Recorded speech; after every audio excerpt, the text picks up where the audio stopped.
Recording is now in progress. Here is the agenda. Also, welcome, Rebecca. How are we doing this morning? Doing pretty good, thank you. Thank you for Good to be here. putting your name in the hat and joining our merry band here. All right. So the link to the agenda is in chat here. And would it also be helpful to share my screen? I guess I can. And I guess I will need to because reasons. So I will go ahead and do that. Oh, which one of the 8,000 tabs do you all want to see this morning? How about this one? Okay. And just looking through, I don't have the attendance list pulled up, but it looks like we have quorum here. So whenever you would like to get started. I'll call this meeting to order. All right. This meeting has been called to order. Does everybody love the agenda? Someone? Love. I move to accept the agenda. This is Krista. Do I have a second? I second. All in favor? Aye. Aye. Sorry, that was Matthew on the second there. I talked over him. Sorry. Rude. It occurs to me that as I say that we have quorum, I realize we do not have Vanessa here, who usually takes minutes. So who has a really good memory about who motioned and seconded the approval there? I can do it. This is Krista. Oh, If you want me to take, I can do it. that would be keen. Okay. I could 'Cause I try made and the do it, And but my brain is very one track, and that multitasking would probably cause me to melt into a fit. I'll And take minutes. We'll also have the recording, so. That's True. For And all Krista, time. if you want access to that afterward, just let us know and we'll. Okay. Thank you. Okay, so All right. we had a motion to approve the agenda made by Krista. Krista. Okay, And lovely. seconded by Matthew. Excellent. Okay, we're good. All right, I hear you guys like minutes and also approving them.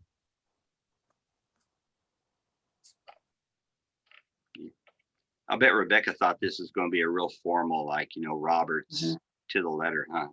Yeah. Surprise. Well, this is Krista again, and I move we accept the minutes from the whatever meeting that was, April 13th. Yeah, lovely. This is Susan, I'll second. Okay.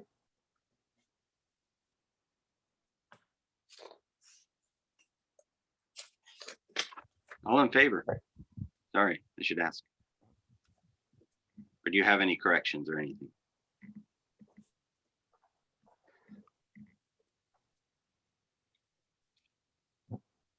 I hear nothing. Everybody in favor of approving the minutes, say aye. Aye. Aye. Anybody opposed? And we have approved the minutes. Okay. All right. State Library. All right. So I think a lot of what we would report on is going to show up as new business here. I do want to say the elections, despite some setbacks, went well. We have 2 new members who will be discussing in new business here. But I did want to give a peremptory welcome to Rebecca. So hello, Rebecca. And also Andrea Steinbeck couldn't make it today, but she will be joining us for future meetings. Rebecca, which library are you from for the Jefferson minutes? County. Jeff County. Okay, thank you. You're welcome. Lovely. Okay, and Ruth and Lynn, help me out if I'm missing anything here for the state library report that's not on the agenda here.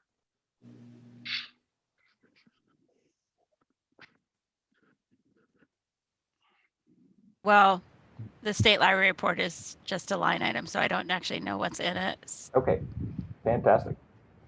I have nothing further to report. Oh, I see. So you had nothing further to report. Correct. Yeah, I don't either. Okay. Unfinished business. I don't think, I have none, I don't think we unless had it. anybody wants to finish some business. Yeah, I mean, Okay. yeah, there's nothing needing a decision. So, all right, I guess Okay. we'll move on to new business. Okay. So we've got some, now we can officially introduce Rebecca from, you said, was it Jefferson County Public Library? Yes. Fantastic. Welcome aboard here. And then Andrea Steinbeck from, I believe, Fulton County. And if I pull this up, it's going to show you all my email here. So let me just pull this downstairs. There we go. So yes, two new good people. Always glad to have new faces aboard here. I believe because there are no term limits for the eContent committee, Rebecca, I believe you can vote on anything that comes up today essentially immediately. Okay. If this were like the patron services or the executive committee that have term limits, I think this would be like your introductory meeting, and then in July your term would start here. But that is new members here. So the next item I have here, this is a discussion that was started kind of led by Jesse Butts from Porter County Public Library, and I'm trying to remember, is it Michelle from New Carlisle? Stephanie Murphy from from New Carlisle. From New Carlisle. This is a discussion they've been having in our previous meeting. We talked about Hoopla reaching out to us and saying, hey, just so you know, we're building a consortium-wide platform that's essentially, their goal is to compete with Overdrive. And as a result of this, a couple of libraries got together and said, well, let's use this as an opportunity to try and leverage Overdrive into being able to merge some of the digital consortiums in the state together, so that instead of having, you know, a consortium of 100 libraries and 60 libraries, and we can put those together and start making steps towards a statewide Overdrive consortium. And so this is a conversation that a few of us had with Jesse and Stephanie and Jake from the state library. This is just something that we're talking about right now. Merging the Indiana Digital Consortium and the Indiana Digital Download Center, which represent the two largest Overdrive consortiums in the state. And so I wanted to just kind of pick people's brains and see how they felt about that. And Carrie, if you have anything that you want to add, or Matthew, Ruth, anybody that you have that you want to add from that meeting about what that would look like, feel free to discuss here.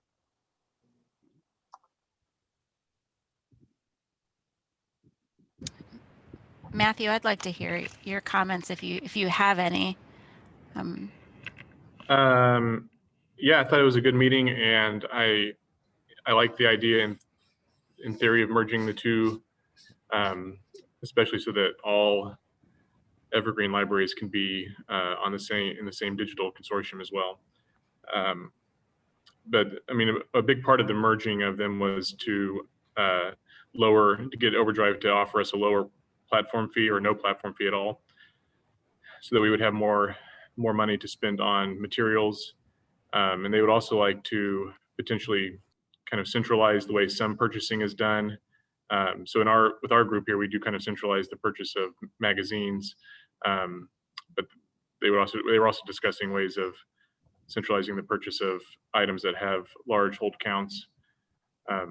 One thing that I learned in that discussion too is that the Indiana Digital Download Consortium doesn't have, I mean, we have kind of a very loose structure here with ours, but they have, from what I gather, no structure whatsoever. And so they're really looking for ways to better manage their funds, each individual library, not always pulling in the same direction and that kind of thing. But it was a productive meeting, and I'm interested to hear what Overdrive says about this proposal. One of the other things that came out of it, thank you, Matthew. think that there are a lot of us who talk a lot, who tend to talk over you, and you have really good opinions. So, and thoughtful thoughts. Thank you.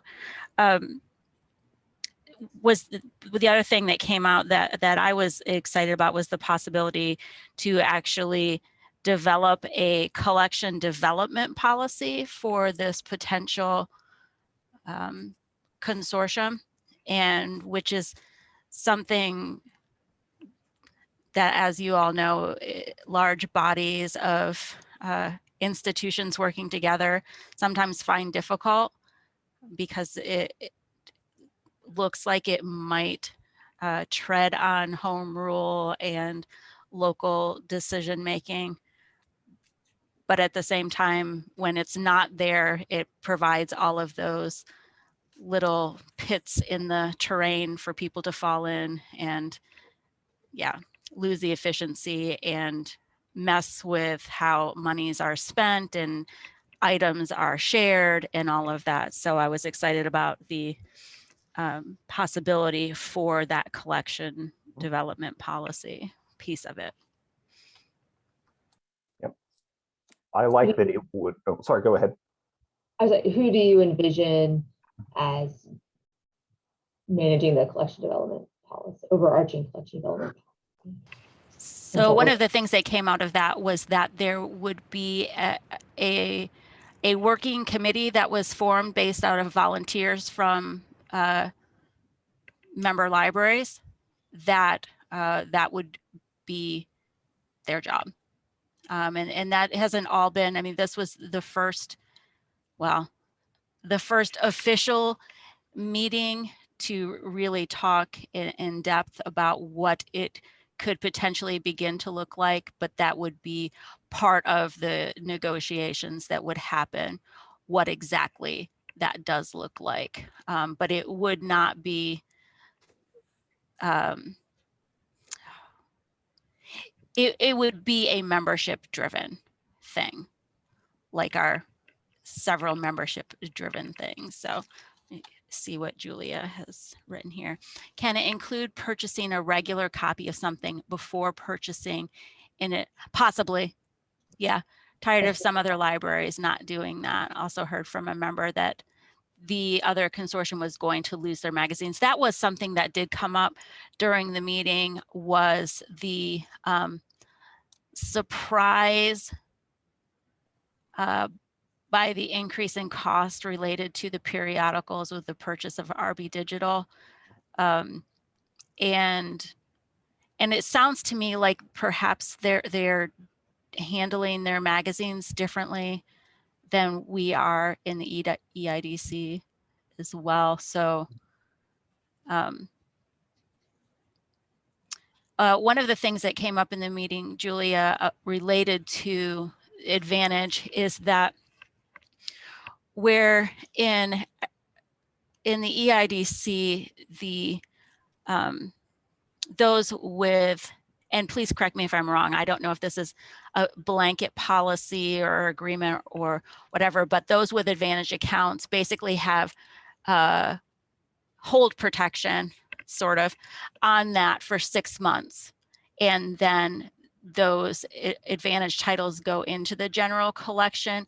In the digital download center, they basically get to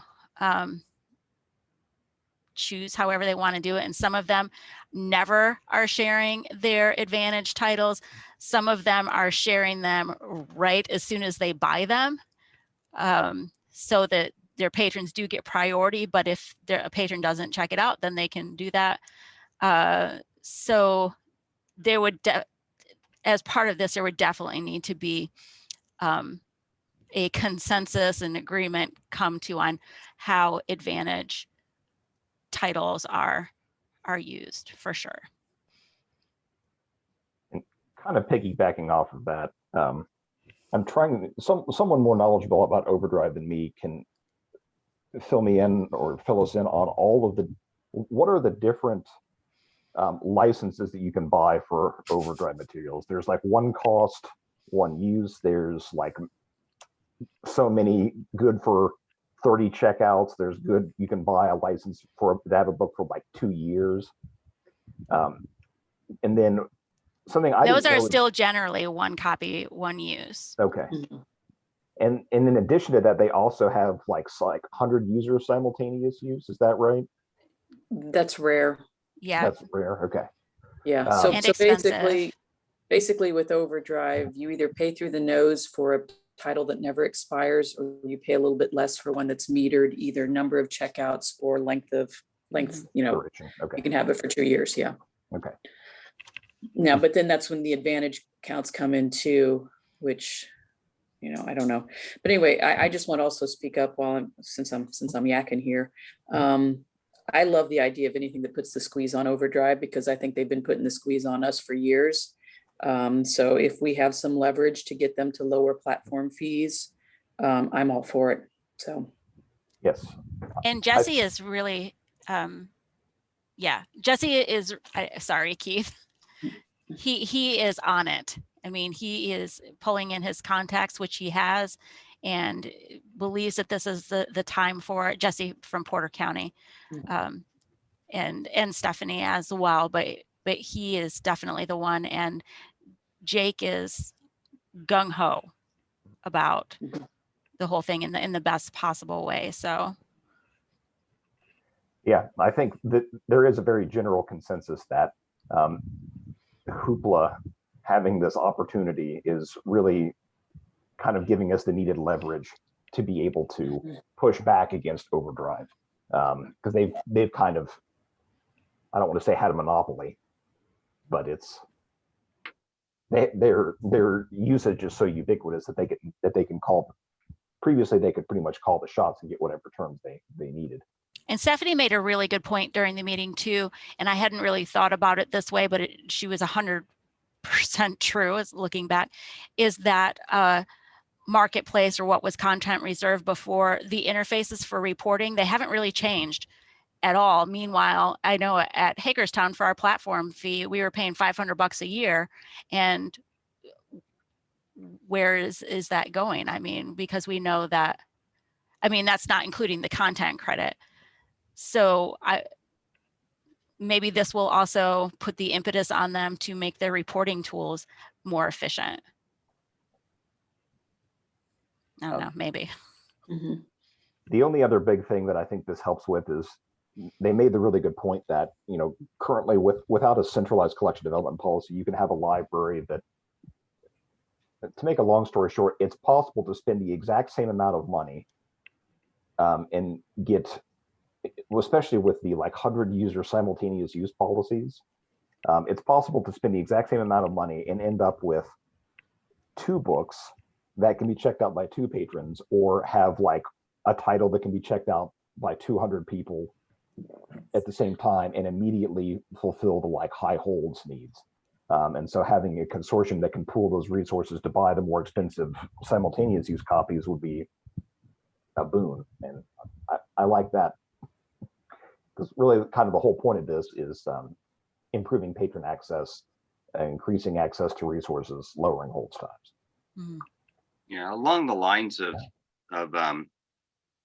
you know, collection management. I mean, the idea too was that we would, for those libraries who, you know, if you want to say in what gets ordered, put someone on the committee. You know, don't sit back and whine. On the other hand, for small libraries with few resources, if they just want someone to take care of it for them, fine, then it'll get taken care of. So it helps both ends of that. So cool. That's all I have to say on it, I think. I just wanted to see what other people's, mostly I wanted to see if there was anybody that was strongly opposed to it or had strong feelings, because I think coming out of the meeting we had last Friday, it was a generally positive feeling, and the vibe that I'm kind of getting in this meeting is that most people are kind of in favor of the increased leverage. But I wanted to see if there was anybody that was feeling hesitant or had some hangups about this that we might be able to address or talk about at our next meeting here. now I asked Cheryl about it, director here, and as I expected, she, you know, the idea of being able to lower costs, you know, get some leverage over Overdrive, she was more than happy. So, and beyond that, our consortium is big enough that we're not unhappy with what we have. We had to create a, forgot the word. Anyway, Advantage account, to be able to meet some of our needs because other libraries weren't contributing as they should. And that would hopefully do away with that. So we make things easier to manage. So. Cool. I could see my collection, my person who does the collection development not liking this idea just because she would hate to lose control. But also I can see we can design this that, because basically right now I think we're required to buy $4,000 worth of stuff, or maybe it's $6,000. I don't have a problem releasing control of that fund to the committee, and then anything additional beyond that, we put in, which we do already. So I don't have a problem with it. I know she'll pitch a fit, but hey. It would not take away all local control. That's what I figured. And Yeah. like I said, we contribute, far above and beyond like our minimum required amount. And, if that's the case where that is what we have control over and the minimum amounts are what the committee takes, I'm okay with that. The patrons in Northern Indiana aren't any different from the patrons in Southern Indiana, as much as my collection development person would like to say otherwise. Matthew, did you have a comment?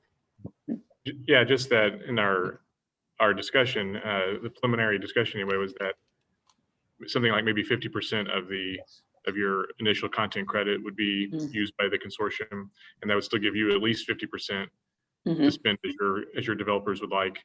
Plus, then you could always then add on. Yeah, so it would not be the whole content credit, unless you wanted, like I said, there are definitely libraries who would like that option of just giving up the whole credit to the consortium to spend, and that would be available, but it wouldn't be mandatory. I'd be perfectly okay with that. Awesome. Okay. All right. I did want to talk about the next topic here before we lose Carrie to the circulation desk. She is a cruel mistress who will not be held at bay. One thing that 2020 was good for was explosion in digital services. The good news is we were able to reallocate something like $40,000 from our Evergreen Indiana budget towards eContent offerings for year 2020.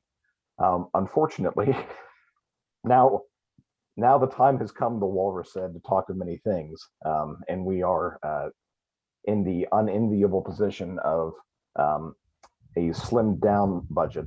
We currently have about $83,000 budgeted for eContent offerings, and if we renewed all these items on the list, except for RDA Toolkit, that's a special deal. If we renewed Gale Legal Forms, Chilton Auto Repair, the Turnkey Book Club, and Reference USA, we'd be at about $140,000.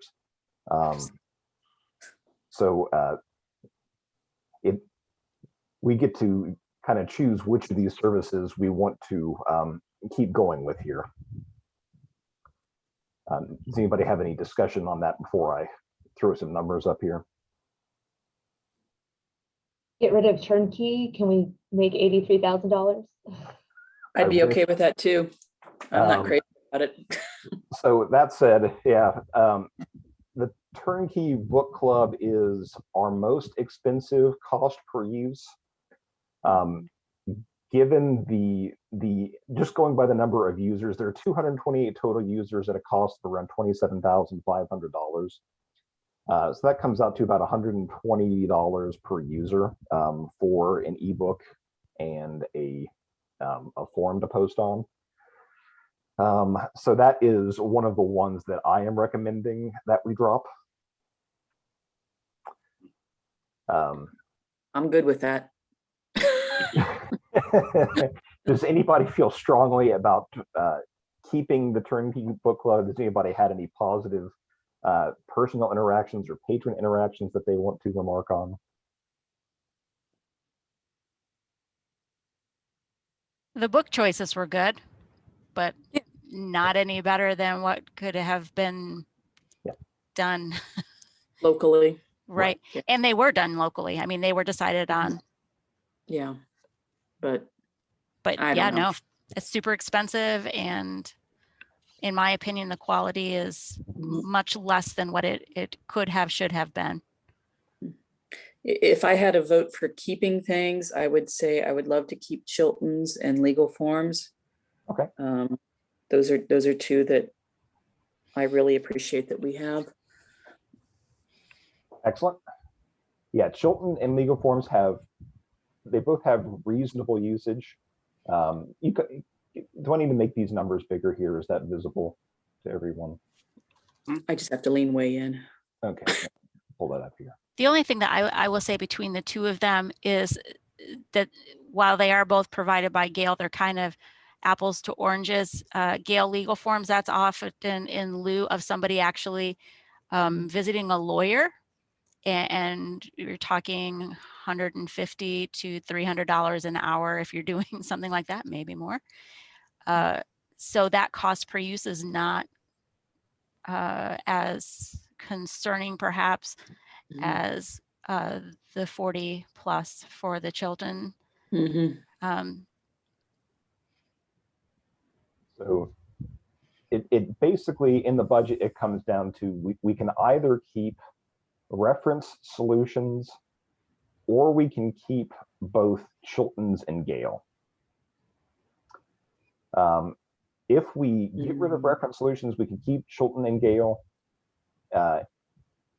If we keep reference solutions, we have to play Sophie's choice between Gale and Chilton. And I kind of lean a little bit towards keeping the legal forms as well. And that's probably based on one bad experience that I had with trying to use the Chilton's database, like shortly after we got it, where like the usability of it was very frustrating to use. I kept getting like looped back to the main menu and it didn't work the way I thought it would. But that was, one experience from a year ago, and it may have been a one-off case. It may not even be there anymore. Okay, folks, I got to go. Okay. Blame anything on me that you need to. Excellent. Fine. So I won't be here to defend myself. So it's cool. As always. Okay. Thank you. See you later. Okay.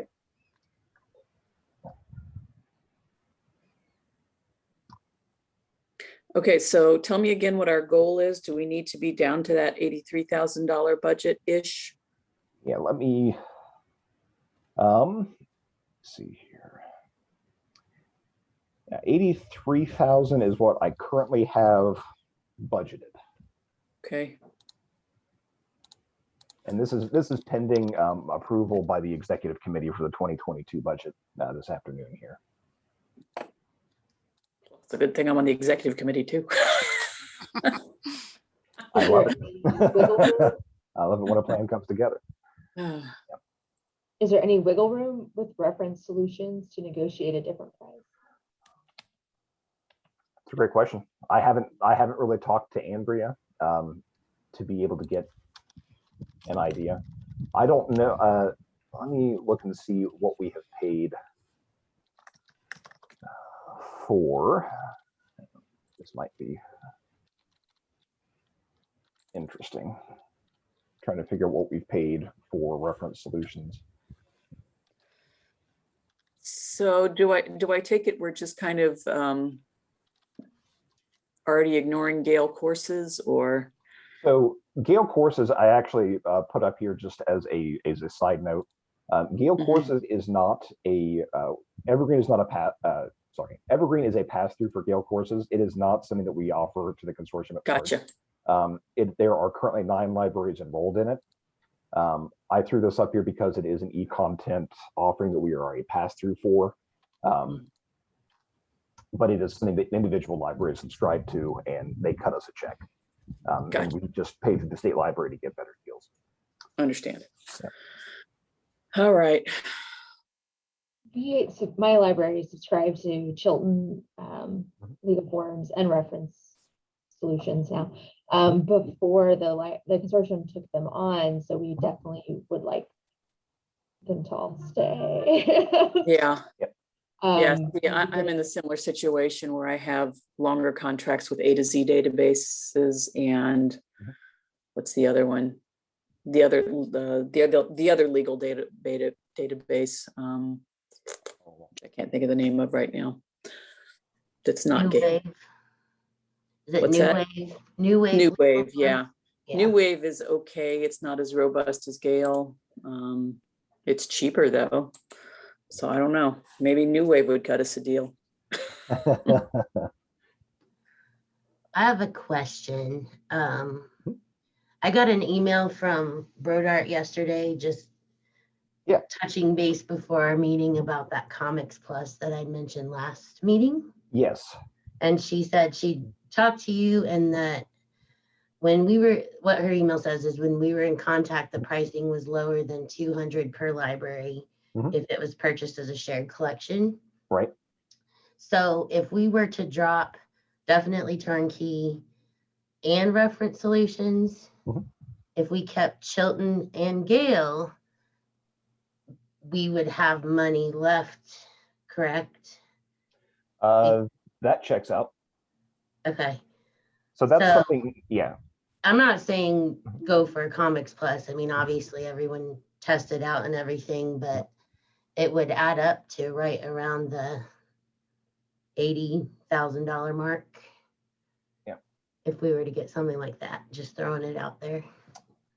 Yeah. So Comics Plus was, I had reached out to them when I looked and saw that we were flush with cash for eContent offerings. And then as I was started to prepare the budget and looked at what we'd have to cover, my heart sank a little bit because I like the idea of Comics Plus. I would, and it's something that I think is definitely worth revisiting at a later meeting. I know that Kim is interested. Kim from Brodart, who represents Comics Plus, is interested to come and sit in the meeting and pitch it.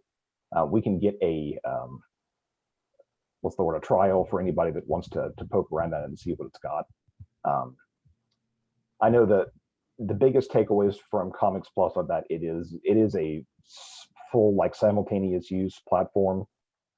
The biggest downside of it is that it's missing the two biggest comic publishers and Marvel and DC. So it does have like Tokyo Pop for manga, and it's got Dark Horse Comics, who is one of the bigger names in US comic publishers. But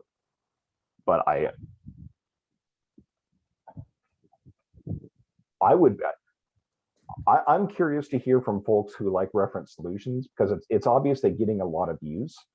I just don't know who's using it and what their opinions on it are. Yeah. So you said you use it, Susan?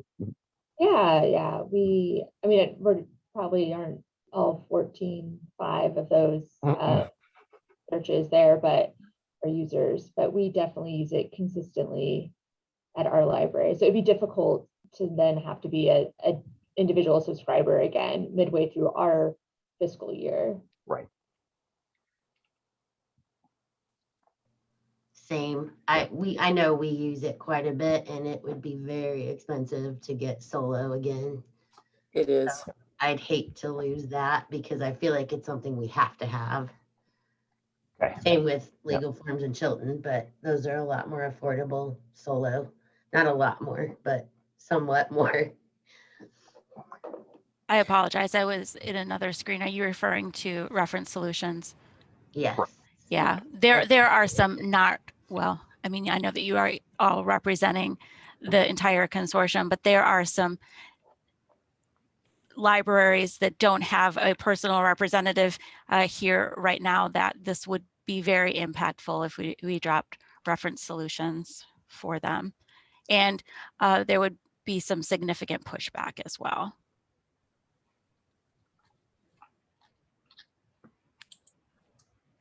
Could we go back to Gale and reference solutions and say, look, we're in a budget crunch and we're going to have to drop something unless you guys can give us a better deal? I mean, if they all drop their price by a couple $1,000s, maybe. So I don't know. I just think trying to negotiate, because we're about $20,000 over our target right now. I can send out emails. And Yeah. Julia makes a good point too. Before dropping, can libraries be asked if they would help support it? That's how we used to do magazines. That I'm glad that you brought that up. That was something that came to mind. That's something that we do with the ECDI too, that if libraries have the resources to put a little bit extra in to help cover some of that cost, that they do so.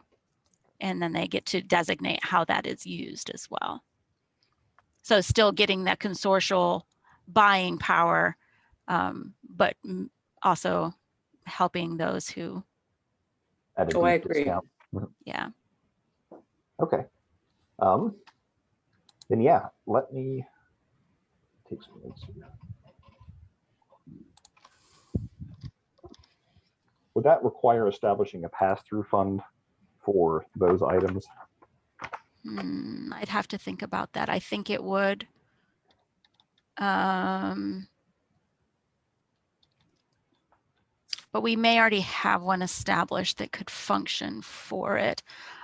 I think we probably already do, since I'd have to think about it. We need to talk to Stephanie about it. Okay.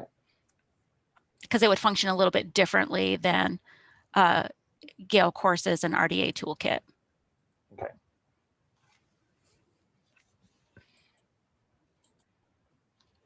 Do you think, I wonder too about something like Reference USA, if they would do an opt-in type of situation like Gale courses?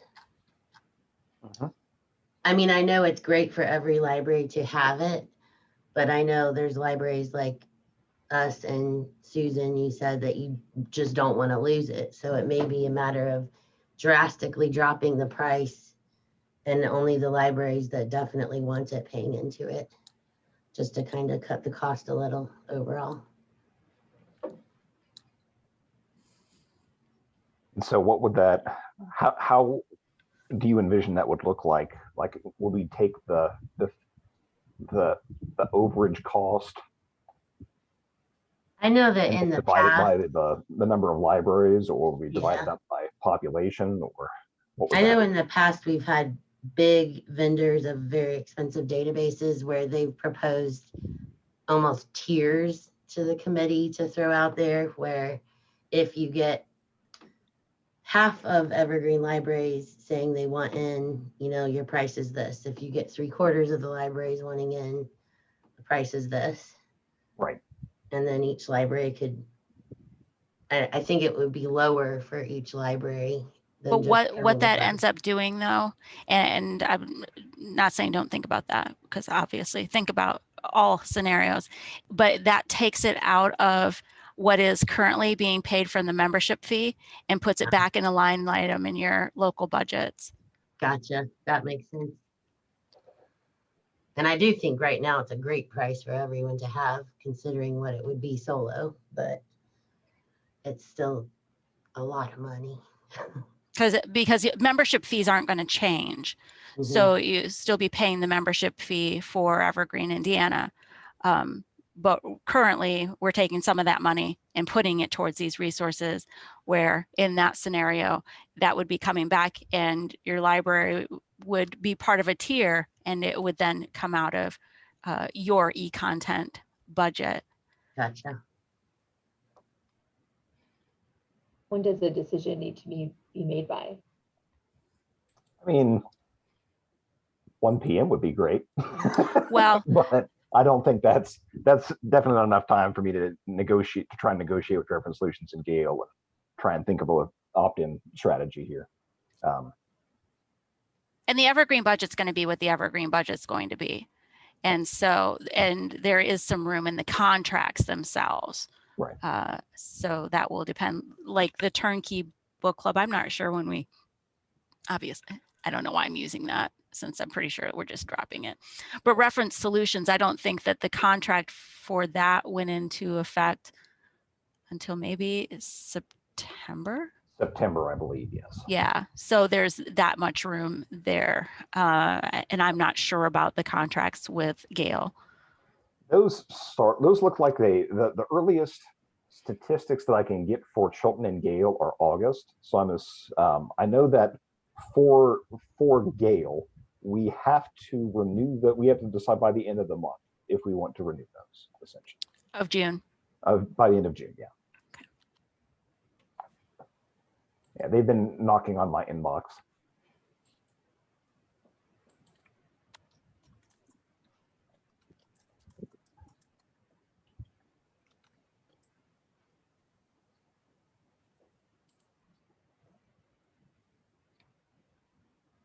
Is that John?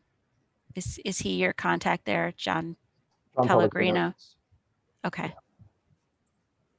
It might be worth just calling him directly. I know that he's had some scheduling issues though, so. Yeah, he's been having a rough go at it here. As far as being able to reappropriate money to cover these costs for another year, that's something I can take a look at. Trying to pull money around. I just don't want to be in the position for the 2023 budget where I have to take away money from,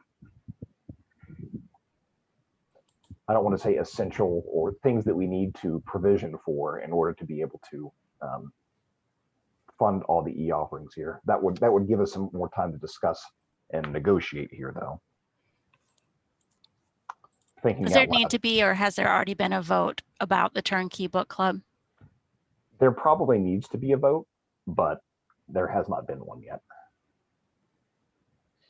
I move we discontinue our membership in Turnkey Book Club. A second, Mary.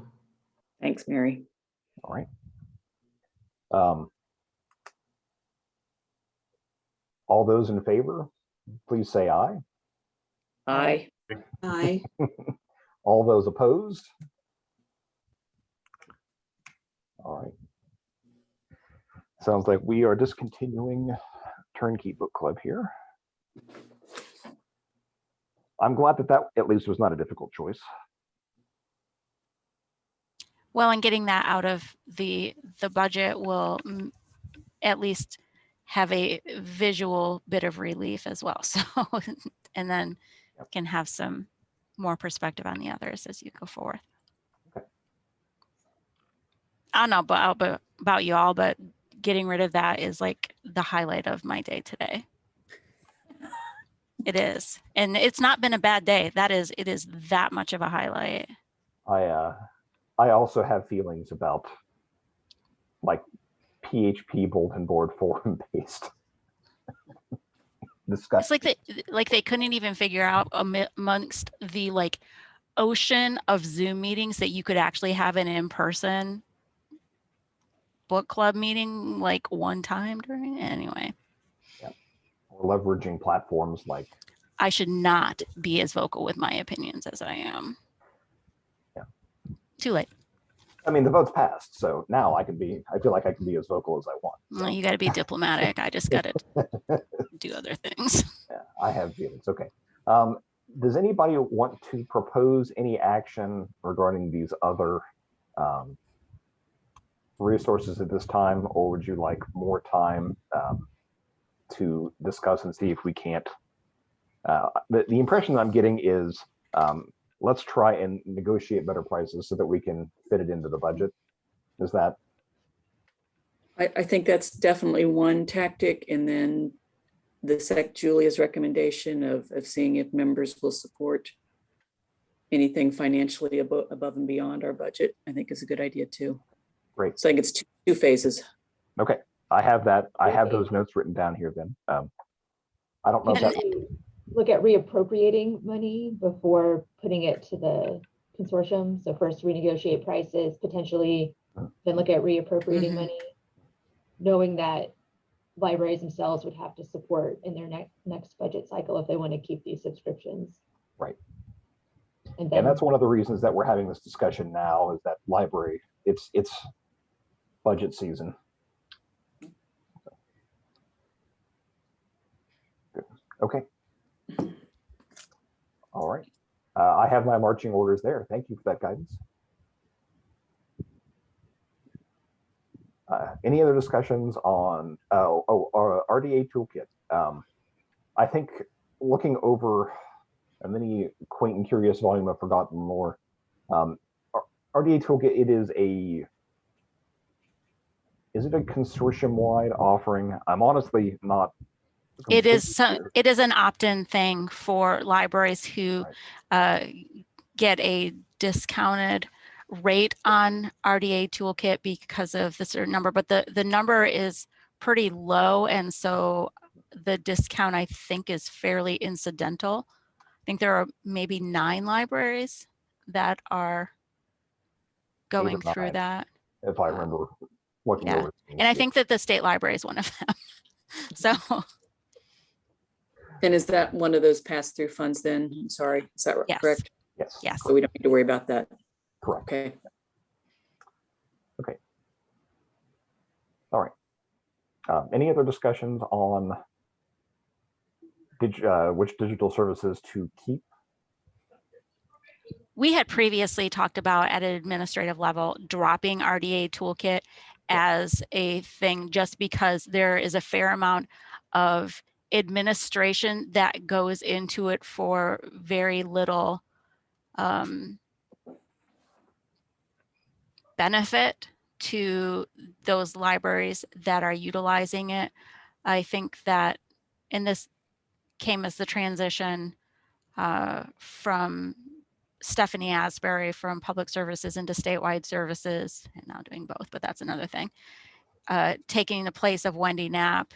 And she seemed to be okay with continuing on with it as it was, where we get the full invoice from OCLC, I think, or ALA. I don't know exactly which one it is. But I think that it's ALA actually, that it was kind of incidental. We get that large invoice, it gets split up, and then she invoices the individual libraries. So I think it can continue as it is until it annoys somebody enough to stop it.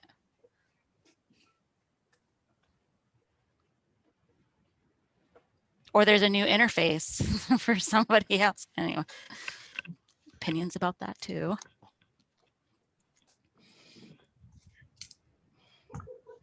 Okay. I did want to talk about one thing that we were looking to offer here, and this is a conversation that Ruth had. Is it Pam Siebel that's at used to be in the it started out with Michelle Bradley, and she has taken a job in Ohio, sad face, and is Pam Siebel has moved into her role. Super happy about that, and so we've been continuing the conversation with Pam. Yep. So one of the things that we were hoping to be able to set aside some money for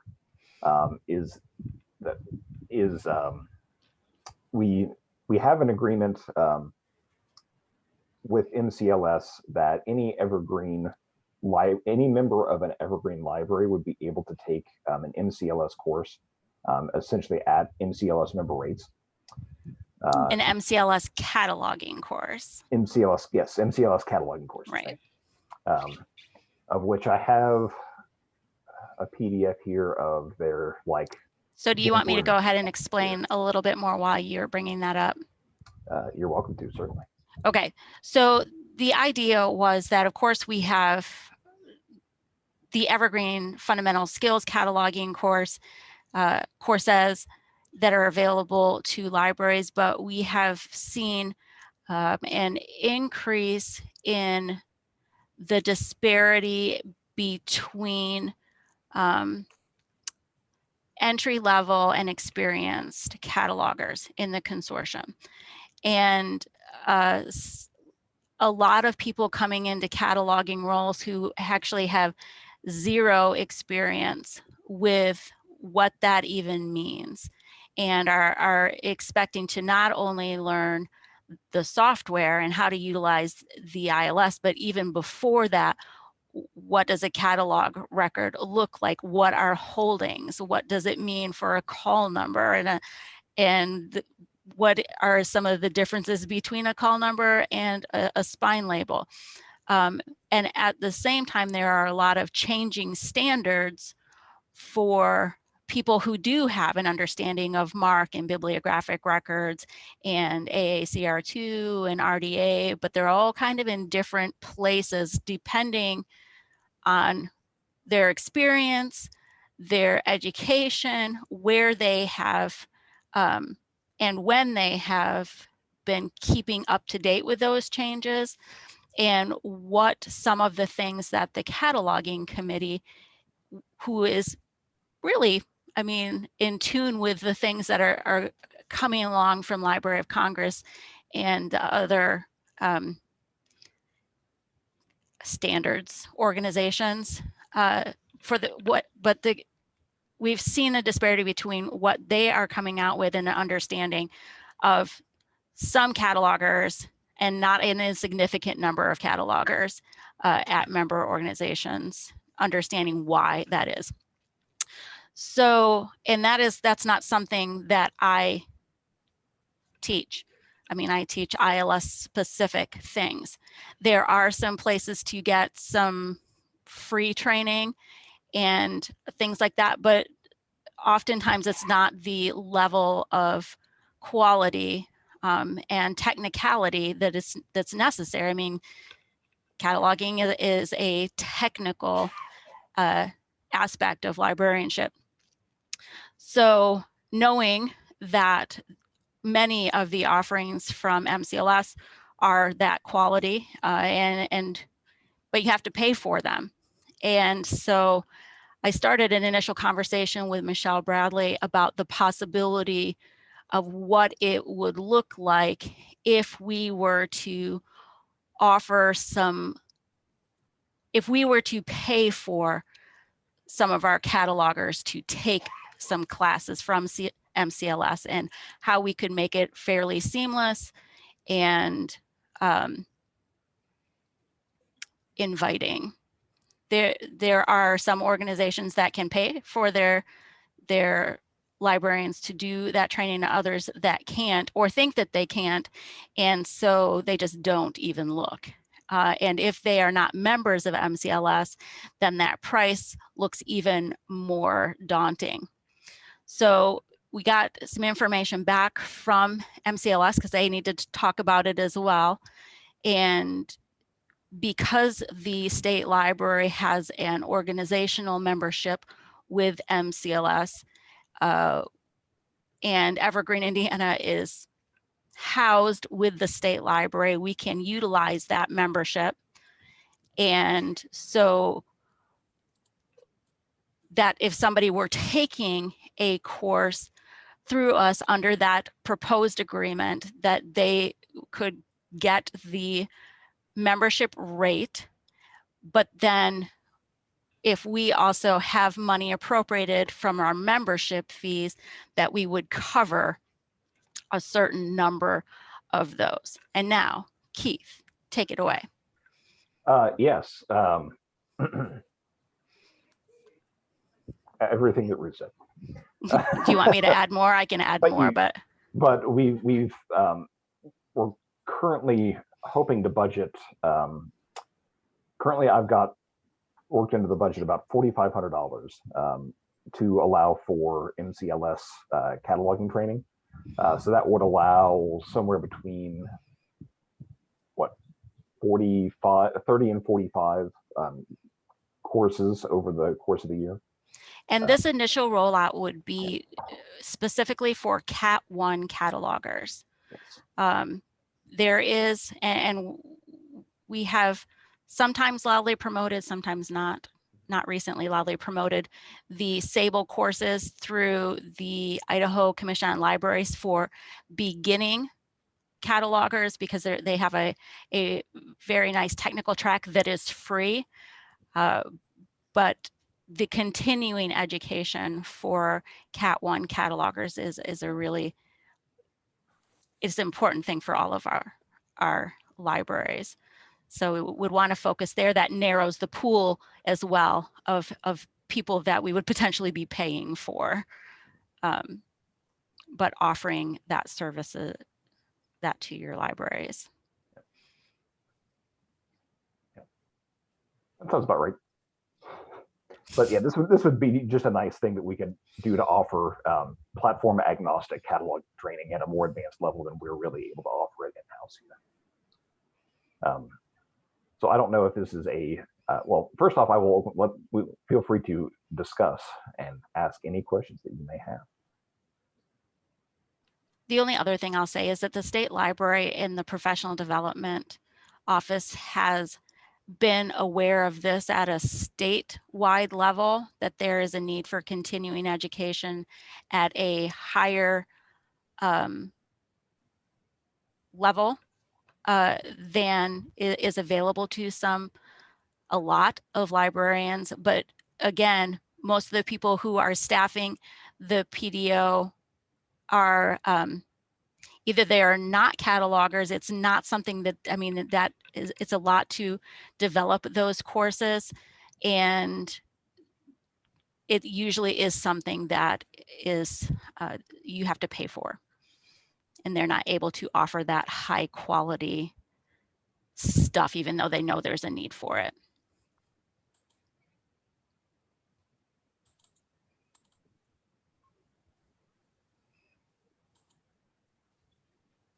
It does sound really useful, and it'll be beneficial for everybody in the consortium to have more knowledgeable catalogers.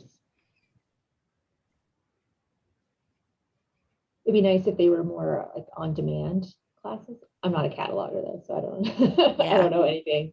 But where they're more like the most important one, they're offered more than Asynchronously. Yeah, or at least like offered monthly as an option, or every other month would be the only thing. Yeah, because they have a few, you know, there's like an introduction to Mark is offered, looks like a few times, but then, you know, copy cataloging of digital resources using RDA is, I think, only offered, you know, original cataloging of digital sources using RDA. A lot of these courses might only be offered like once every 6 months. So you kind of just, it requires a lot of planning ahead. Yeah, and paying attention to the schedule. I think that it's something that we would definitely need to say these things are being offered, like assigning Library of Congress call numbers. We do have some libraries that do that, which is cool. The mystery of the Mark fixed fields would be a great thing for at least some librarians to get in there. I know they're very interested. It's a very interesting topic, I think, but I might be a cataloger at heart. So, but we would have to drive that promotion from an administrative level. And we can drive. Ish. All right. Oh, you're talking about driving the conversation. I was talking about my car. Also that. All right. I don't know if this requires any action or any voting here. This is, I'm willing to subject myself to guidance here. I think this will require a vote by the executive committee, but we wanted to definitely get feedback from eContent committee.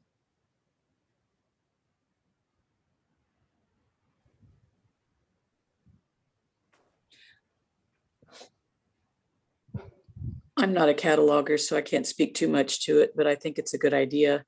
I was just thinking if I had to be a cataloger, how handy this would be. So if we have money in the budget, I think I'm for it.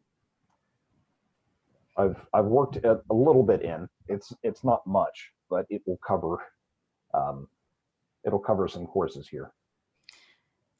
My biggest concern has been for those, because every library is required to have a local administrator and a Cat 1 cataloger in the consortium.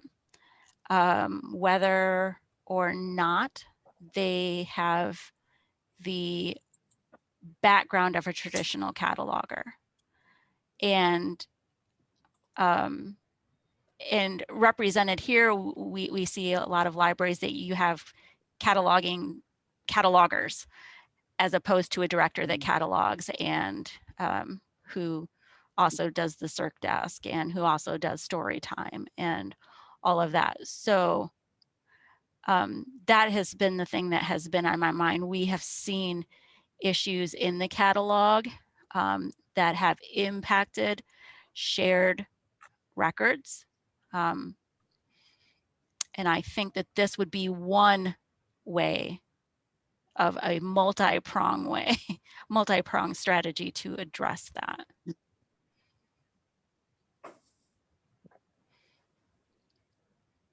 And man, it makes Evergreen, Indiana look cool.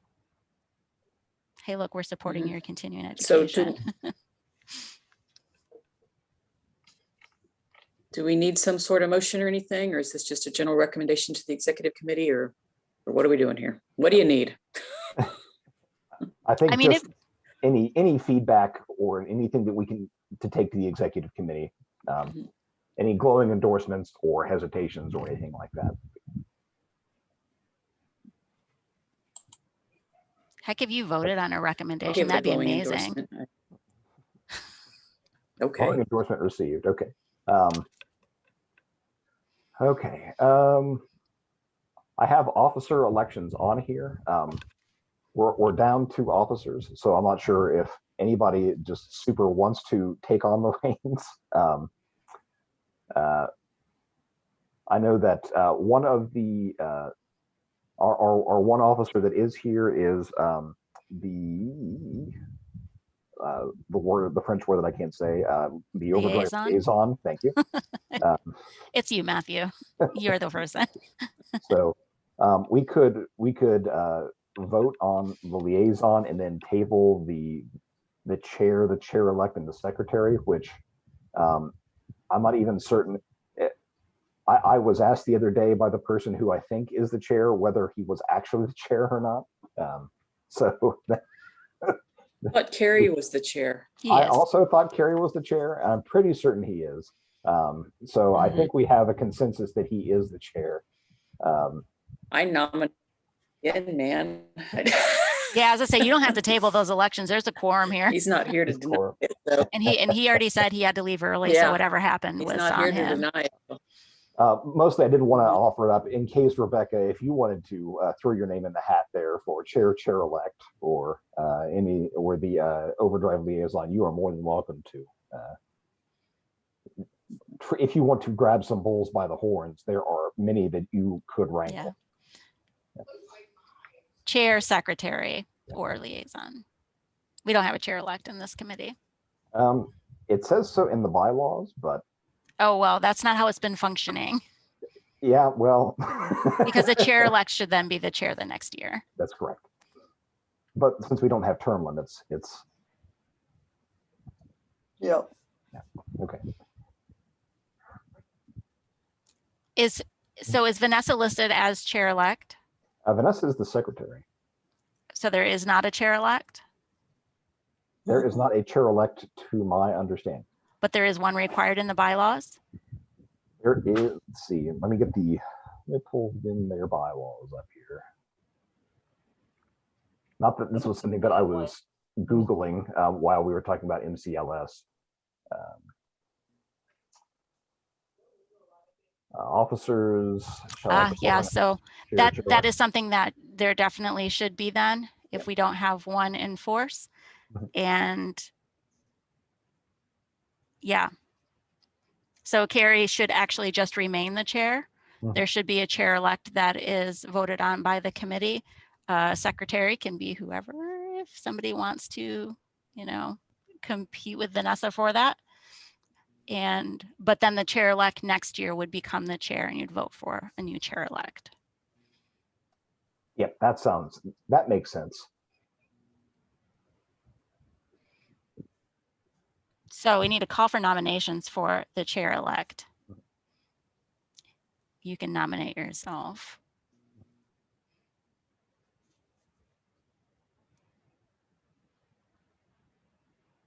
I nominate Krista.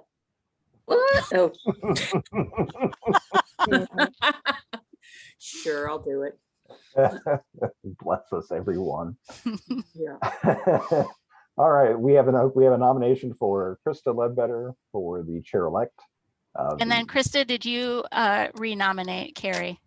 It sounds like. You did I anyway, nominate Carrie to be on the remain slate. chair. Okay.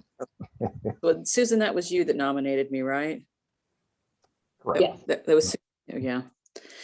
Okay, I'll just remember that now. So noted. The good news is that, well, I guess if Carrie never steps down as chair, Nope, Mhm. he just cycles This off. is it's true. like, yeah. Then you can renominate him right back for chair. Do we need seconds for those nominations? I think we do, yes.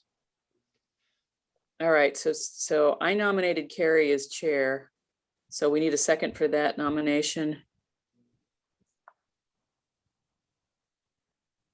Anybody? This is Susan. I'll Bueller? second that nomination. All right. All right, and then Susan nominated me for chair-elect, so we need a second for that one. I'll second that one. Is that Matthew? Yes. Okay. All right. Okay. What about secretary? Do we just keep nominating Vanessa since she's not here to complain? Unless anybody else wants to nominate themselves or someone else. Yep. I will say the upside of taking minutes for this meeting is it actually makes you listen and pay attention. So, instead of wandering off and doing other things. I don't know what you're talking about. I have never once. Yeah, me either. It was just a thought, Sorry, what were we talking about? I'll nominate. Can we make the, okay, who was that? Susan? That was Susan. Okay. I was just, I'll second that then. All right. I can't I guess nominate, that but I is would like to contingent upon speak in. Vanessa actually accepting though. I can't nominate, but I do want to speak in favor of Matthew if he's still willing to be the liaison. He has an established rapport and a lot of the technical know-how. Mhm. So And God bless him for managing these things while I've been onboarding here because All right, not I'll saying nominate that I have a nice Matthew. corner where I'm trying to curl up in a ball in most days, but we have a nomination from Krista. I'll second Second. Susan. We had a couple seconds in there. I'm not We sure ha- who jumped in first, but I think it was Susan again. And that was as liaison. Mhm.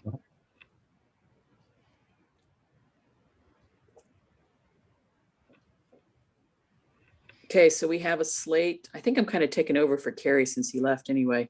So we have a slate of officers as Carrie as chair, Krista as chair-elect, Vanessa as secretary, and Matthew as liaison. Are there any other nominations from the floor? Then I guess all in favor say aye. Aye. Aye. Aye. Aye. Any opposed? Sounds like we got right. officers. we have officers. And a path forward in the future. Hey, That's right. Okay. okay. Awesome. So in an email I got last night, Carrie mentioned that the eContent committee only meets 4 times a year, and we just met back in, I believe we met in February and April, and now Mhm. meeting in June. So if we keep on this current pace, we're on track for 6 meetings a year. Does that sound right? Does someone who's been on the committee know what the typical meeting structure looks like? I thought it was every 2 months. Yeah, Look at the- always the same day as the executive committee. Okay. Yeah, I thought so too. Okay, I'm not crazy. Very good. I think that it may be in the bylaws that it is required to meet at least 4 times a year. But it became kind of de facto 6 times a year because of that schedule with the executive committee. Shall hold at least 2 meetings per year. Oh man, you We're guys are overachievers. amazing. Overachievers. I think we have enough to talk about that every other month is about right. Okay. Especially on months like this. Yeah. Mhm. Then okay. And some are short and some get canceled. Yep. Okay, But we're meeting our obligations, and that's what matters. Mhm. bylaws fulfilled. All right, I have nothing else. Does anybody else have anything they want to bring up? Mention?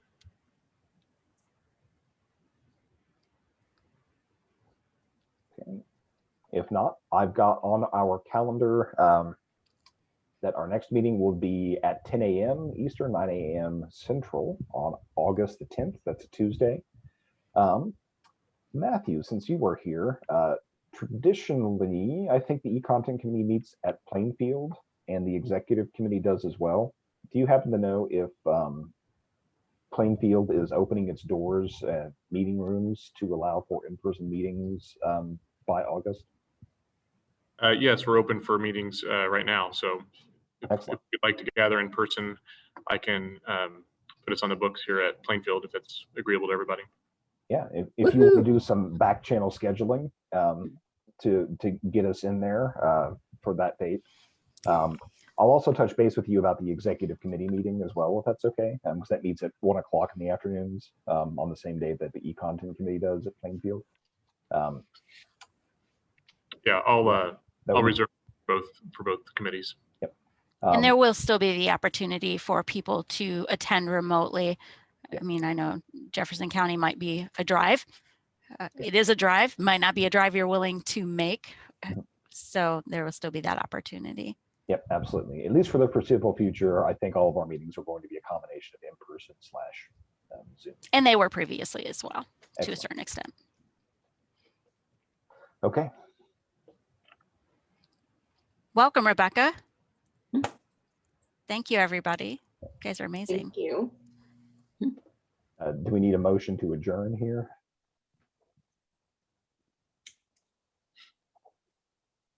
So move. I'll second. This is Yeah. Susan. All right. All in favor? Aye. I All right. Okay.